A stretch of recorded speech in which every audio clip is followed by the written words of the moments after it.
नमस्कार दोस्तों, स्वागत है आपका इंदौर आईएएस अकेडमी पे। इस वीडियो पे हम लोग चर्चा करने वाले हैं यूपीआरओ एग्ज़ाम की, जिसमें 2020 में जो पेपर हुआ था उसका रीजनिंग और मैथ्स के क्वेश्चन हम लोग देखने वाले हैं। तो चलिए शुरू करते हैं आज का वीडियो। सबसे पहला क्वेश्चन, निम्नलिखित में कौन सा सही विकल्प है, इसको चुनना है। तो देखिए, जैसे कि 63:9 है, इसको हम लोग 6 + 3 9, तो ये हो गया 9:9। उसी तरीके से यहाँ पर क्वेश्चन मार्क है, रेशियो 14 है, तो इसको हम लोग एक एजम्पशन लेकर के चलेंगे। 68:14, 6 + 8 14 और 14:14, तो इसमें हमारा आंसर ये हो जाएगा ए। नेक्स्ट क्वेश्चन पे आगे बढ़ते हैं। सही युग्म का चयन कीजिए जिसमें दोनों शब्दों में एक दूसरे से वही संबंध हो जैसा नीचे दिए गए युग्म में है। जैसे डायनासोर एक ड्रैगन की तरह दिखता है, उसी तरीके से एक दूसरा ऑप्शन भी चुनना है। तो इसमें विकास दैवी प्रकाशन नहीं, गोरिल्ला एक सैनिक है बिल्कुल नहीं, हिम बर्फ़ बिल्कुल सही, हिम बर्फ़ में पाया जाता है। एक और ऑप्शन देख लेते हैं, प्राचीन और मध्यकालीन नहीं, ये सिमिलर नहीं है। तो हमारे क्वेश्चन का आंसर हो जाएगा option number C. Next question पे आगे बढ़ते हैं। निम्नलिखित श्रेणी में कौन सा अंक आगे आएगा। पहले है 8 फिर 15, तो इसको हम लोग एक बार देख लेते हैं। सबसे पहले 8 फिर 15, तो 8 को इंटू 2 करेंगे -1 करेंगे तो 15 आ जाएगा। इसके बाद आता है 28, 28 में भी फिर से इंटू 2 करेंगे -2 करेंगे तो हो गया 28। इसके बाद आया 53 53, तो इसको फिर से 28 को इंटू 2 किया -3 किया, हो गए 53। नेक्स्ट पे आते हैं, इसको 53 को भी फिर से 2 से इंटू कर देंगे और 4 माइनस कर देंगे, तो यहाँ पर बन जाएगा 102। तो हमारा क्वेश्चन का आंसर ऑप्शन नंबर डी सही है। नेक्स्ट क्वेश्चन पे आगे बढ़ते हैं। ये एक टेबल दिए हुए मैट्रिक्स, इसको हम लोगों को सही वैल्यू निकालनी है। तो देखिए, सबसे पहले 18 है, तो यहाँ पर हम लोग 5 + 2 + 2 + 9 करेंगे। ये 5 है, ये 2 + 2 कर दिया और ये 9 ऐड कर दिया, तो ये हो जाता है 18। ठीक, 18। उसी तरीके से एक बार इसको भी चेक कर लेते हैं।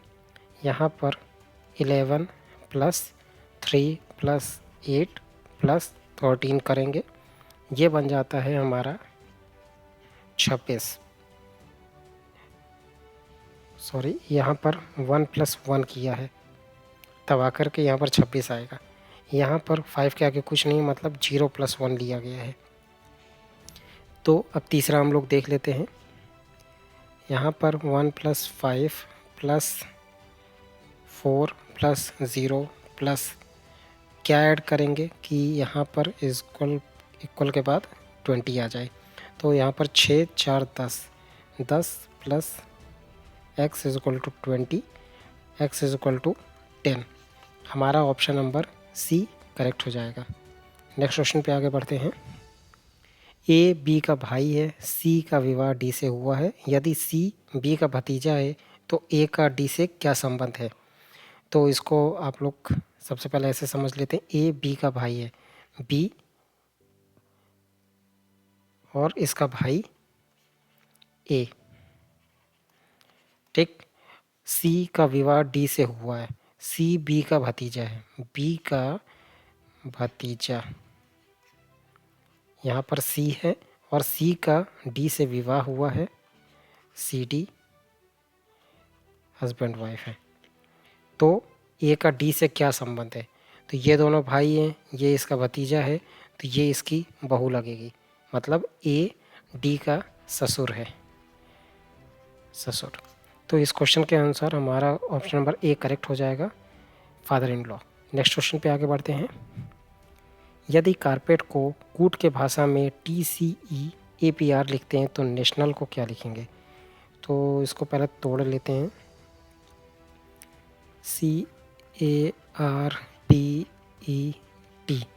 इसको लिखा है TCE APR। तो यहाँ पर पहले T आ गया था, फिर ये C उतारा, फिर इधर E आ गया, फिर इधर A उतारा, फिर इधर P आ गया तो R उतार लिया। ठीक है, अल्टरनेट वाइज चलना है। तो उसी तरीके से नेशनल को क्या लिखने वाले हैं, तो हम यहाँ पर अब देख लेते हैं।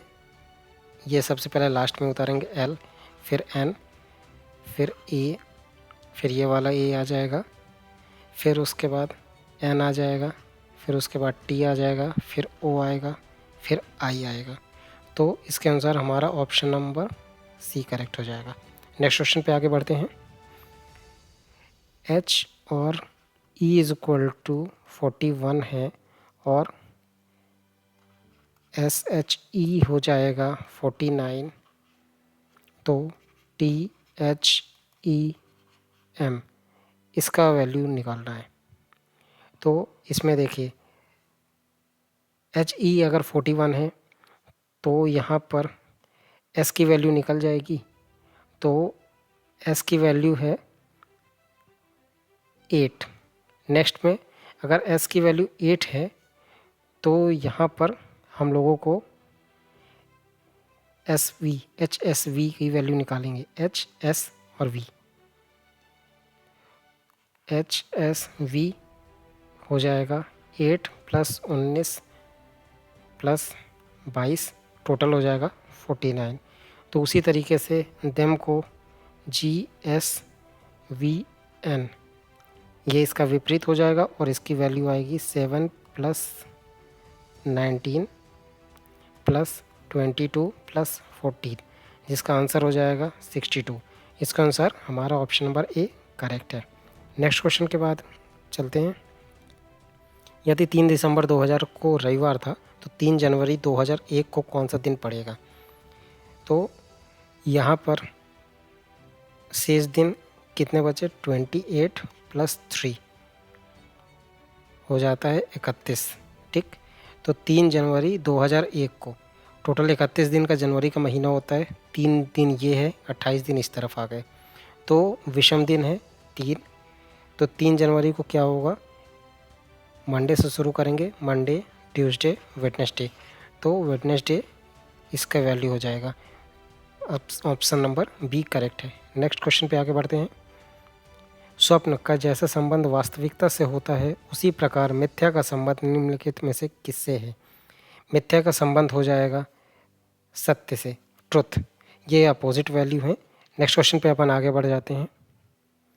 ये एक स्टार दिया हुआ है, इसमें बहुत सारी जगह पे वैल्यू है। यहाँ पर 7348, इसमें हमको करेक्ट आंसर निकालना है। तो यहाँ पर सबसे पहले आते हैं, इसको ऐसे आ जाएगा 7 × 2 + 4 हो जाएगा 18। अब ये 18 पे करेंगे, 18 × 2 + 4 हो जाएगा 40। अब ये 40 के बाद 40 × 2 + 4 ये हो जाएगा 84। इसमें option number B correct answer हो जाएगा। नेक्स्ट क्वेश्चन पे आगे बढ़ते हैं। अंग्रेजी वर्णमाला के कितने बड़े अक्षरों के दर्पण में समान प्रतिबिंब होते हैं? तो ये कितने वैल्यू ऐसी हैं जो दर्पण में देखने के बाद भी समान दिखेंगी?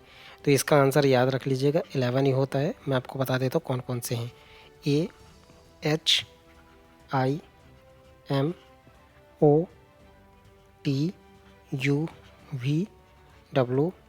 AHIMOTUVWXY।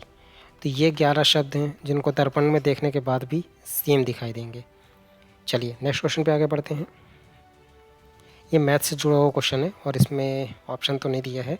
तो मोहिनी अपने घर से पश्चिम की ओर चलती है और 15 किलोमीटर जा कर के फिर बाएं मुड़ करके 20 किलोमीटर चलती है। इसके बाद वह पूर्व की ओर मुड़ करके 25 किलोमीटर चला और अंत में बाएं मुड़ करके 20 किलोमीटर की दूरी तय की। वह अपने घर से कितनी दूरी पर था? तो इसका आंसर हो जाएगा, वैसे तो ऑप्शन दे देता हूँ। ऑप्शन नंबर ए है 5 किलोमीटर, ऑप्शन नंबर बी है 10 किलोमीटर, ऑप्शन नंबर सी है 40 किलोमीटर और ऑप्शन नंबर डी है 80 किलोमीटर। वीडियो को पॉज करके आप इसका आंसर निकाल सकते हैं। मैं आपको इसका आंसर बता देता हूँ। ऑप्शन नंबर बी करेक्ट इसका आंसर हो जाएगा। नेक्स्ट क्वेश्चन, निम्नलिखित में से कौन सी संख्या अन्य 3 से भिन्न है? तो इसमें 94 को देख लेते हैं पहले। 9 + 4 हो जाएगा 13। 85 को देख लेते हैं। 8 + 5 हो जाएगा 13। 67 को देख लेते हैं। 6 + 7 हो जाएगा 13। 13 को देखते हैं। 1 + 3 हो गया 4। तो हमारा आंसर हो जाएगा ऑप्शन नंबर डी। तो इस वीडियो को लास्ट क्वेश्चन देख लेते हैं। एक रेलगाड़ी 3 मिनट विलंब से चलती है और आगे वह प्रत्येक मिनट 3 सेकंड विलंब होती जा रही है। बताइए वह रेलगाड़ी कितने मिनट दूरी बाद 1 घंटे का विलंब हो जाएगा? तो ये कितने मिनट के बाद इसमें 1 घंटे का विलंब होगा हमको बताना है।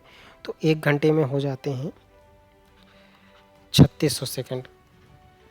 ठीक, 3600 सेकंड। अब आवश्यक मिनट की संख्या हम लोगों को निकालना है। तो ये हो जाएगा 3600 माइनस 3 × 60। यहाँ पर सबसे पहले 3 सेकंड का विलंब होता है, इसलिए हम लोग पहले ये 3 सेकंड का विलंब निकाल देते हैं अलग। अब अपोजिट डिवाइडेड बाई 3, इसकी वैल्यू हो जाएगी 1200 माइनस 60। इसका वैल्यू आ जाएगा 1140। तो हमारा आंसर हो जाएगा 1140 मिनट के बाद। ये करेक्ट आंसर है। चलिए, इस वीडियो पे इतना ही। आप सबसे रिक्वेस्ट है प्लीज़ चैनल को सब्सक्राइब कीजिए और इस वीडियो को लाइक कीजिए। धन्यवाद।